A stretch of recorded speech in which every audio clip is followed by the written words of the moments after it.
Have you ever had the urge to purchase something if only the price was right? Or try a new restaurant or go to a show, but couldn't justify the cost? Over the past few years, Chicago-based Groupon has used the internet and the power of social media to deliver high-value deals to millions of consumers in ways that have not traditionally been done before.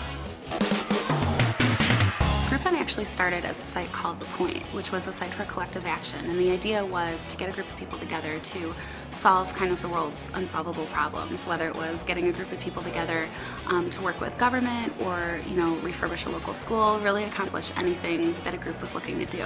Eventually, it kind of morphed into, because people were looking for deals or kind of all trying to get around, how do we take this group and put it into this commerce channel, and so we kind of took the idea of The Point and we made it into Groupon. The site has grown from 400 subscribers all the way up to more than 60 million worldwide. We're in more than 40 countries, and we've saved consumers more than $2 billion in 2 years. Groupon is an easy way to get huge discounts while discovering fun activities in your city. Each day we feature a cool new experience at an unbeatable price in dozens of cities across the country. From restaurants, theaters, spas, stores, and special events, we work with the best local businesses to offer one deal each day at an incredibly low price. Groupon makes it easier than ever to assemble a huge group of people with the bargaining power to get amazing deals. So what are you waiting for? Get your Groupon. The success of Groupon and the way in which they use the internet and social media to promote their daily deals brings an added dimension to what is referred to as the promotion mix. The promotion mix is made up of advertising, personal selling, public relations, and sales promotion, which are, in essence, all the tools used by marketers to promote the products and services they're selling. People like to do things with their friends and family and in a group, and so by leveraging in the power of the group and getting a great deal, you're not only satisfying people's needs for a budget or for the amount of money that they want to spend on leisure activities, but it's also that need to participate with your friends and do something fun in a group. The biggest benefit for merchants, mainly it's new customers, really activating new customers.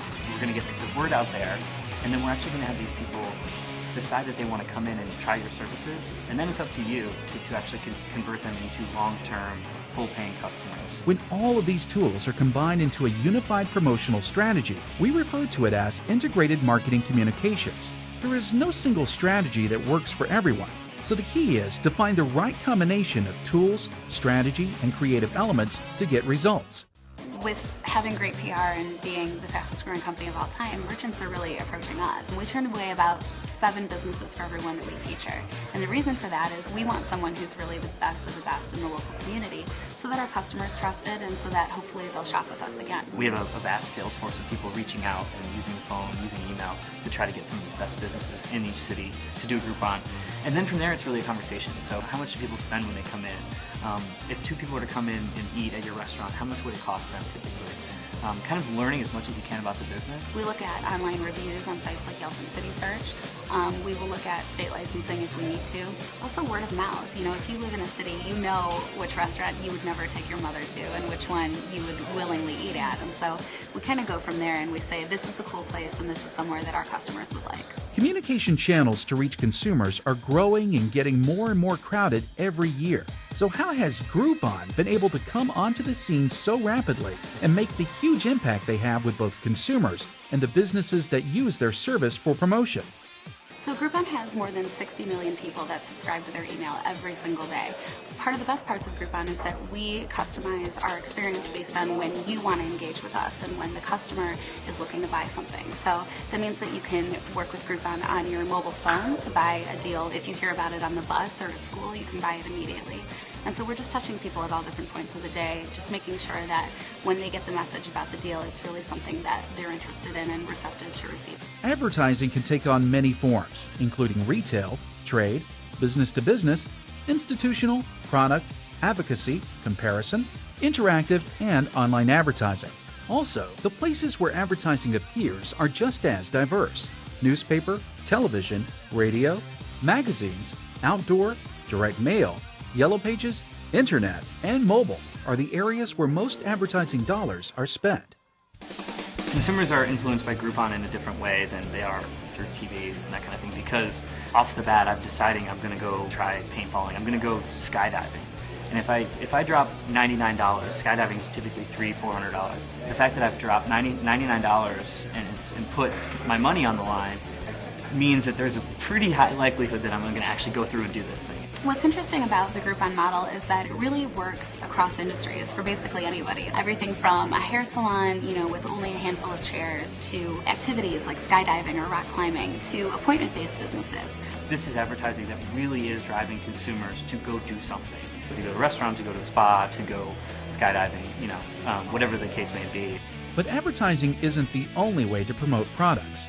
Remember the promotion mix? There are 3 other elements that are just as important as advertising. Personal selling is the face-to-face presentation and promotion of goods and services. There's more to personal selling than just getting someone to buy something. It's also about helping the customer through the sales process, answer any questions they may have, as well as help them make the right choice depending on their needs and wants. Public relations is another part of the promotion mix. Public relations, or PR as it's often referred to, is the part of an organization that listens to the public and evaluates their attitudes, changes the policies and procedures that earn the public's trust and loyalty, and also informs the public about initiatives the company is working on in response to customers' concerns and opinions. PR and advertising are basically integrated. They're kind of one and the same, and especially in this case when you're not writing a check up front, is it even really traditional advertising? I think it's more of a marketing hybrid where you're getting the advantage of local advertising, but you're getting really good reputation and good PR out of it. We've made it easy for them and made it cost effective, hopefully, if we structure the deal correctly, for them to do something on a really large scale, on a really massive scale. Publicity is the talking arm of PR. Publicity is any information about an individual, product, or organization that's communicated to the public through media that's not paid for. In other words, anytime you read about a company or product in a newspaper, magazine, or internet blog, that's publicity. Companies submit press releases to many different media channels in hopes they will publish an article, story, or newscast about them for free. Most consumers think that what they read or hear on the news is more trustworthy and believable than advertisements, so publicity is not only important, but also very powerful. The last part of the promotion mix is sales promotion, which is defined as promotions that stimulate consumer purchasing by means of short-term activities such as displays, trade shows, event sponsorships, catalogs, and contests, to name a few. Plus, more of it is moving online as consumers are spending more and more time online. Word of mouth is probably one of the most powerful promotional tools. Even though marketers cannot completely control word of mouth, they can often influence it. Word of mouth plays a key part in the success of Groupon, as consumers often share information about a particular deal with their friends through email, social media, mobile devices, and even, dare we say, speaking to each other. Groupon is this tangible example of word-of-mouth advertising and the fact that it works, because up until very short ago in our life cycle, we'd only done word-of-mouth advertising. The only way that people knew about us was the fact that we were always on Twitter and Facebook and just sharing these deals, and people were sharing deals through their emails and with their mom, and once that happens, it kind of takes on a life of its own. On kind of a more targeted level, it's really friends, right, that say, hey, have you seen the Groupon today? Hey, let's go to the opera. Let's do something that we wouldn't necessarily do. Let's go discover something as a group together, as a group of friends together. So now that we've learned about the 4 parts of the promotion mix, the real challenge is putting it all together in a way that produces results. As the promotional landscape continues to evolve in the age of social media and the internet, the challenge marketers face is determining the right amount of resources to devote to each part of the mix. It's not only the challenge, but the single common differentiating factor between marketers that will be successful and those that are not. We try to have the best, purest experience for the consumer, best possible deals for the consumer. What we're facing, I think, beyond that is how do we deal with our own success, and how do we make sure that the deals we're sending out are the best possible deals. I think in growing as quickly as we have, it's a challenge to make sure that you're learning from those best practices, and that if you do make a mistake, it doesn't transfer over and then happen again. There's ways that we can get better serving the deals for our consumers, knowing more about our consumers, and really getting them the best possible deal at the best possible time.